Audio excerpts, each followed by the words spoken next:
संसार की सभी माताओं को सीता रूप मानकर, पुरुष वर्ग को राम रूप मानकर बाबा तुलसी कहते हैं मैं सभी को प्रणाम करता हूं, सभी को वंदन करता हूं।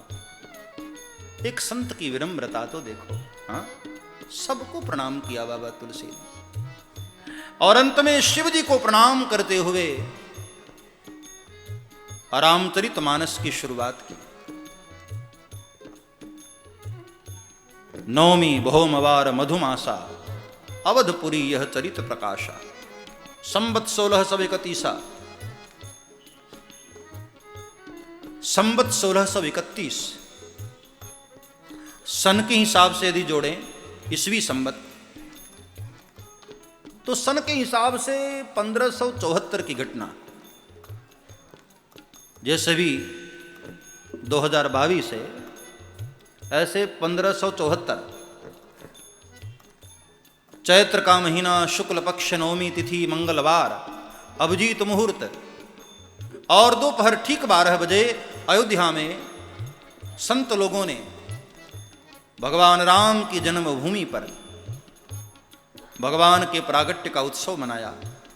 बाबा तुलसी भी वहां थे, और उसी दिन भगवान की आरती का दर्शन करके सरजू के किनारे बैठे और कागज कलम लेकर रामचरितमानस लिखना शुरू किया।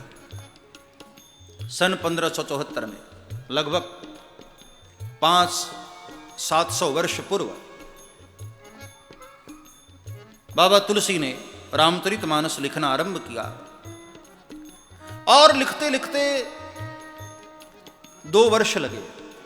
महात्मा लोग ऐसा कहते हैं, मानस में तो इसका उल्लेख नहीं है, लेकिन ऐसा कहते हैं कि 2 वर्ष 7 महीने 26 दिन इस ग्रंथ को पूर्ण करने में लगे।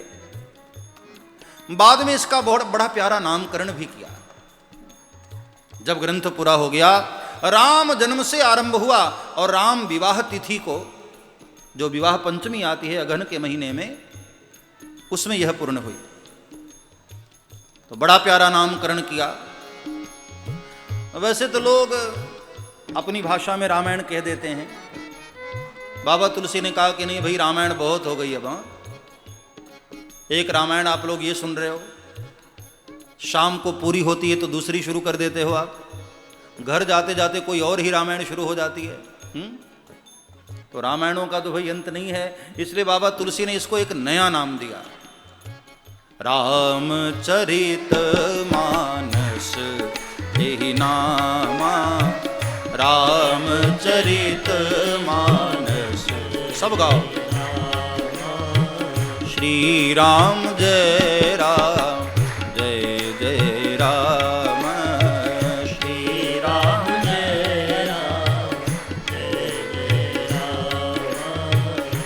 गाते रहोगे तो नींद नहीं आएगी। हाँ, पीछे वाले लोग, मेरी नजर सभी पर है। हाँ, कोई ऐसा ना सोचे कि बापू मुझे नहीं देख रहे, सबको बराबर देख रहा हूं। ऊपर बैठा हूं ना, तो सभी पर निगाह है। जो नहीं गा रहा हो उसको बगल वाले की कसम है। श्री राम जय राम, जय जय राम, श्री राम जय राम, जय जय राम। बगल में जरा देखते भी रहना कौन नहीं गा रहा है। तो नहीं गाए तो उसको कहना कि भाई मेरा तो ध्यान रख, मेरी कसम लगी है तुझे। हाँ, श्री राम जय राम, जय जय राम। गाओ, श्री राम जय राम, जय जय राम। बड़ा प्यारा नामकरण किया, रामचरितमानस यही नामा। एक संत ने बड़ी अच्छी व्याख्या की इसकी। एक लाइन में ऐसा नहीं लिखा रामचरितमानस, ऊपर में राम, नीचे चरित, उसके नीचे मानस। नीचे से ऊपर की ओर यदि हम पढ़ें तो पहले मानस, फिर चरित, फिर राम। इसका अर्थ यह हुआ कि राम तक पहुंचने के लिए बाबा तुलसी ने ये 2 सीढ़ी बनाई। मानो हमें इशारा किया कि जिसको राम दर्शन करना है उसको अपने जीवन में इन 2 सूत्रों का पालन करना चाहिए। राम दर्शन करना है तो सबसे पहली बात मानस। मानस का अर्थ होता है मन। अपने मन को ठीक कर लो। मैंने कल भी कहा था कि मन के जो मैल है, छल कपट छिद्र, इस मैल को हटाओ, मन को निर्मल कर दो, चरित्र दिव्य हो जाएगा। और मन निर्मल हुआ, चरित्र दिव्य हुआ तो राम जी साक्षात प्रकट होने को तैयार हैं, तत्क्षण भगवान प्रकट हो जाएंगे। मन को निर्मल कर लो। एक बार नारद जी ने भगवान को पूछा कि प्रभु आपका दर्शन करना हो तो क्या शर्त है महाराज? भगवान ने कहा नहीं नहीं बस ऐसे ही मिल जाता हूं मैं। भगवान को नारद जी ने कहा नहीं नहीं प्रभु सत्य बताइए, क्या मंदिर की 108 परिक्रमा लगाएं तो आप दर्शन दे देते हैं? प्रभु ने कहा कि 108 परिक्रमा क्या जीवन भर परिक्रमा करो तब भी नहीं मिलता मैं। नारद जी ने कहा तो महाराज कैसे मिलते हैं फिर आप? अच्छा, जो सप्ताह में 4 व्रत करते हैं आप उनको मिल जाते होंगे। भगवान ने कहा भूखे ही मर जाओ तब भी नहीं मिलने वाला। नारद जी ने कहा कमाल है महाराज, माताएं तो इसलिए इतना व्रत करती हैं कि आपका दर्शन हो जाएगा। अच्छा तो महाराज जो हर महीने गंगा जी जाकर स्नान करते हैं आप उनको मिलते होंगे। भगवान ने कहा गंगा जी में समाधि लगा लो तब भी नहीं मिलता। अब नारद जी की उत्सुकता बढ़ती जा रही है कि महाराज फिर आप मिलते कैसे हैं? अच्छा जो जंगल में नाक पकड़ करके ध्यान लगा करके बैठे हैं आप उनको मिलते होंगे। भगवान ने कहा जीवन भर ऐसे ही ध्यान करते रहो तब भी नहीं मिलता। नारद जी ने कहा तो प्रभु आप ही बता दीजिए ना कि आप मिलते कैसे? कोई भक्त आपको पाना चाहे तो क्या उपाय करे वो? भगवान ने सुंदरकांड में एक छोटा सा मंत्र बता दिया, निर्मल मन जन सो मोहि पावा। निर्मल मन जन सो मोहि पावा, मोहि कपट छल छिद्र न भावा। मोहि कपट छल छिद्र न भावा।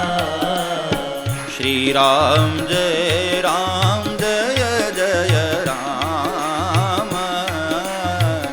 श्री राम जय राम जय जय राम। बाकी सब कुछ आप करते रहो लेकिन मन की निर्मलता न हो तो सारा किया गया व्यर्थ है साहब। सब कुछ करो, बढ़िया आरती उतारो, भगवान की बड़ी प्यारी स्तुति गाओ, कथा में भी सबसे आगे जाकर बैठ जाओ, लेकिन मन ही गंदा है। छल कपट छिद्र जब तक ये मन में भरे हैं तब तक राम दर्शन नहीं होने वाला। हमारी साधना वहां पहुंचने ही वाली नहीं है। एक गांव में पुराने जमाने की घटना, गांव के लोगों ने कुआं बनवाया।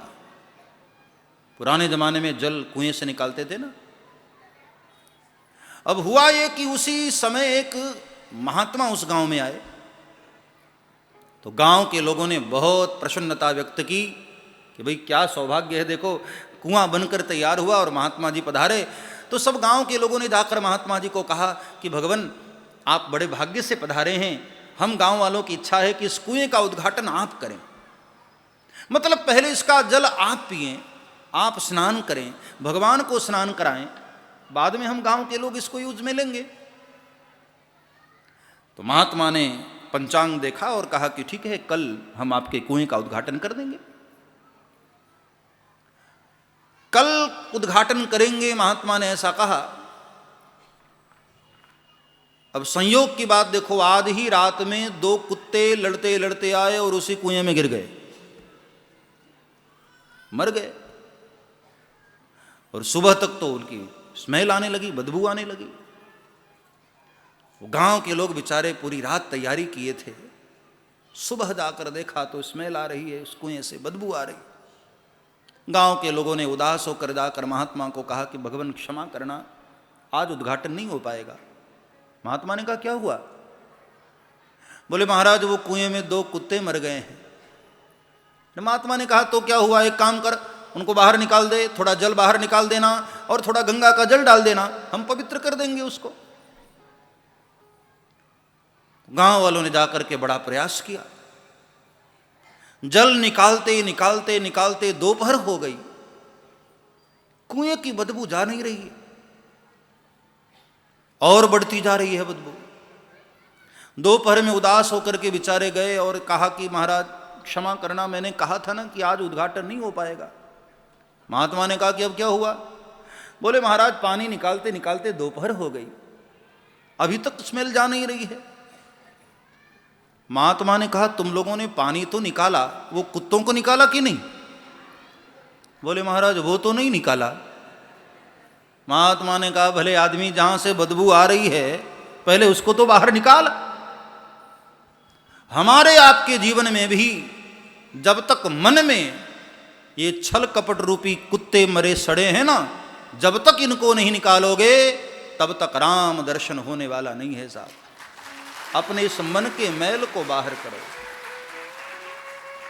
किसी के साथ कपट करना, छल करना, धोखा करना, ये मन के मैल है। पहले इस मन के मैल को दूर करो। निर्मल मन जन सो मोहि पावा। कितनी ही माला करते रहो, हाँ, लेकिन मन में कपट है तो तुम्हारी माला स्वीकार न होगी। कितना ही ध्यान करते रहो, मन निर्मल नहीं है तो परमात्मा की अनुभूति न होगी। साधक के लिए पहली शर्त है अपने मन को निर्मल करो। मानस का मतलब होता है मन, हमारा मन पवित्र हो। तो बड़ा प्यारा नामकरण किया, रामचरित मानस। मानस, चरित, राम। राम तक पहुंचने के लिए 2 सीढ़ी, हमारा चरित्र दिव्य हो और हमारा मन निर्मल हो।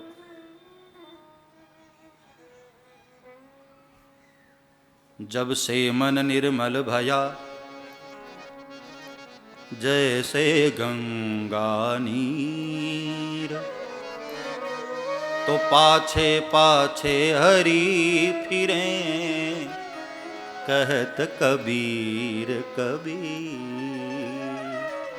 कबीर साहब की पंक्ति कि जब से हमारा मन निर्मल हो गया, अब हमें राम को खोजने नहीं जाना है, अब राम जी हमको खोजते खोजते पीछे चलते हैं। हमारा मन निर्मल हो गया। सब्सक्राइब करें श्री चिन्मयानंद बापू जी के YouTube चैनल को और हमारे वीडियोस को सबसे पहले देखने के लिए बेल आइकॉन को दबाना न भूलें।